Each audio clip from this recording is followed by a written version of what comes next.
In this video, I'm going to be showing you mid to late game hard mode and Calamity mode, showcasing all the new gear, weapons, and the new bosses we can face. After killing the Providence from the last video, a new ore spawns in the jungle called Uli Bloom, which is inside of mud blocks, and you can use this to make a new pickaxe and a new armor set. We'll need quite a bit. We need to make armor, new weapons. Oh, responded. Another way of getting Uli Bloom is killing Uli Bloom slimes, but we weren't able to find any, so mining it was the easiest way. Oh, this is not scared. Oh, it's called the Bloom slime.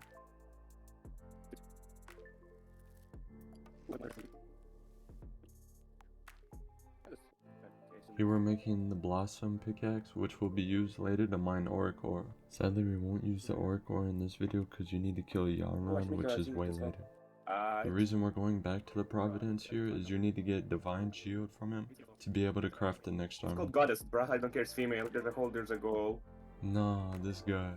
The hollow biome was kinda close to our base, but another easier way of killing him is making a bed so you can respawn way faster. The bed respawns only work for teams. Sadly, solo players just have to kill him straight out. I think it's dead, not sure though. No shit, really? Did you get any geode? It takes 36 Divine Geode to make one set of armor. Come here, come get your armor, bro. Only taking Uli Bloom and Divine Geodes to make this next armor, which is the Teragon armor. If you're not a melee class, there's a few different helmets you can choose from to give you bonuses for that. I deadass spent over 100 platinum just trying to get this shit upgraded. The best for defense is warding and the best for attack is menacing. At this point I didn't care what I got, I just wanted one of the two options.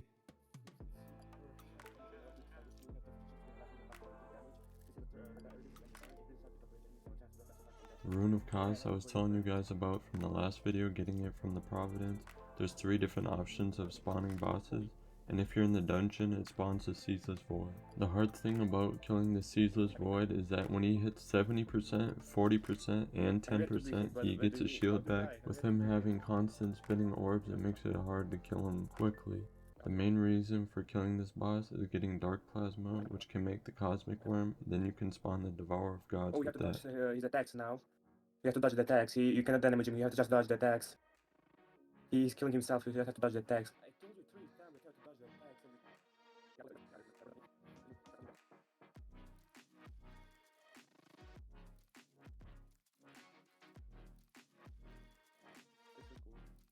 One of the other bosses you can spawn with the Rune of Cost is the Cygnus, and this one is only spawned in the underworld. I don't know, but he's dashing to me. Oh, he is, never mind, forget it. Another drop you need for the Cosmic Worm is the Twisting Nether, which you get from killing Cygnus. At the time we didn't know there was an easier way of making the Cosmic Worm, but I'll be showing you that later in the video. So stay tuned to see that. Spawning the 3 bosses from the Rune of Cost isn't a necessity, but if you want to get all bosses killed, you can kill them. The first try we weren't prepared for him, but after dying once we realized all his attacks are just dashing towards you. Oh, I died. As always, make sure you have a bed nearby. It really makes it a lot easier just being able to come right back. Again, if you're a solo, this probably doesn't affect you at all, but especially for teams, it's important. Another reason to kill the Cygnus is the Twisting Nether can also be used to make the Death Ascension, which is a weapon we'll make in the next video. After noticing that there's an easier crafting recipe for the Cosmic Worm, all we needed was Polterplasm, which you get from the Polterghast and these Phantom Spirits. The first way you're able to kill the Polterghast is killing 30 Phantom Spirits and then it will spawn it. Then after that, using Polterplasm to make a Necroplasmic Beacon, which does the same thing, just spawning the Polterghast in. Just now getting done killing 30 Phantom Spirits. Now we're getting into the boss fight. Bro, it's like the Plantera. Like my boy Alan was saying, it's basically a harder version of Plantera just with dashes and having different attack patterns as well as more health and damage. This first time we forgot to set a spawn point, so that held us back a lot.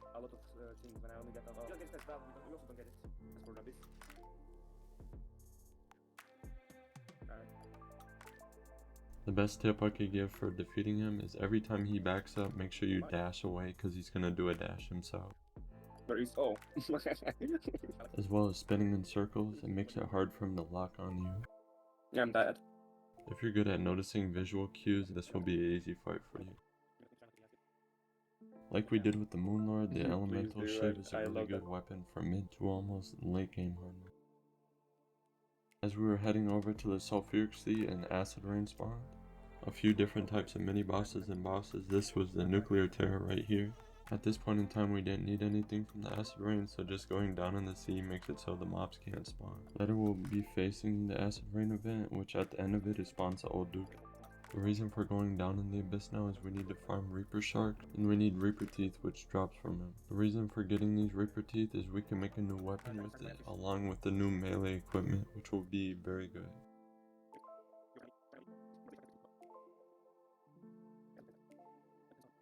Now going down to the 4th layer of the abyss, and we're going to be farming some Bloodstone soon.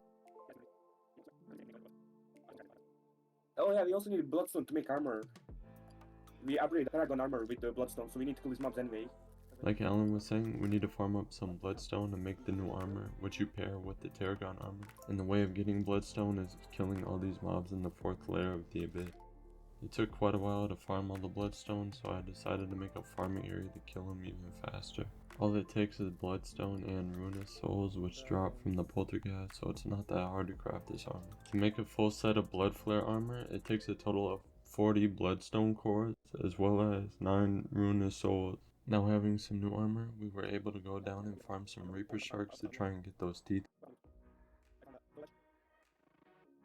I got this village like that. I got to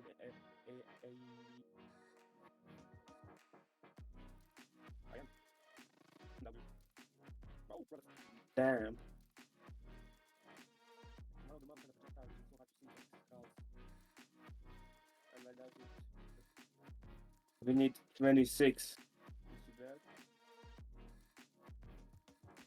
It's so fast. Like, it's actually useful. Here we're using our excavate mod, trying to make the area bigger so we can farm them easier and not have to be as cramped. Oh, big boy here. I'd recommend doing the same if you were trying this, because it's so hard to kill them when you just keep running in circles and getting trapped.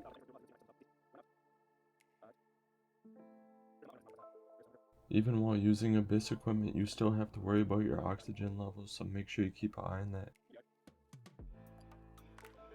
I killed one of them. Oh, I cannot see anything. The first few layers of the abyss won't have an oxygen level, but once you get to like the squid area and the Reaper Shark area, then you'll have it.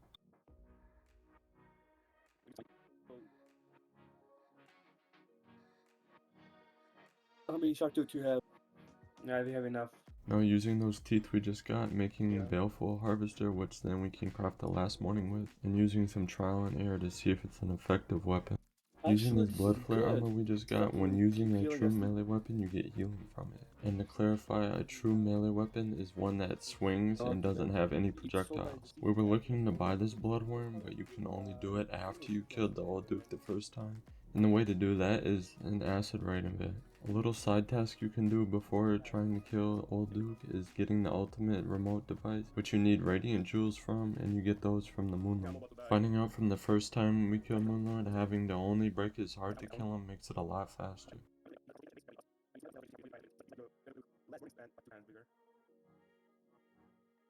Yeah, it's like so fast. Oh, the hell? Did he just die? Did he die?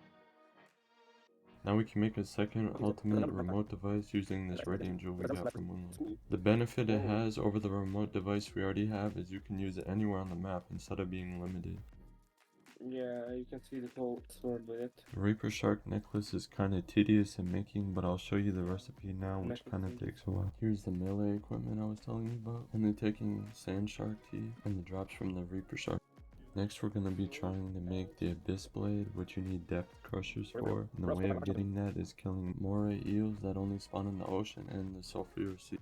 To farm up 2 depth crushers, it took us almost 3 hours in grinding. If you have enough patience to go for the depth crusher and make the abyss blade, I'd say it would be worth it because of the AoE damage. I'll show you how many more eels it took to get it, not including how many Alan farmed as well. I almost fell asleep doing this shit, it took so long. We just got the depth crushers, but in the next video I'll be making the abyss blade. The next video I'll show you the abyss blade and more to come.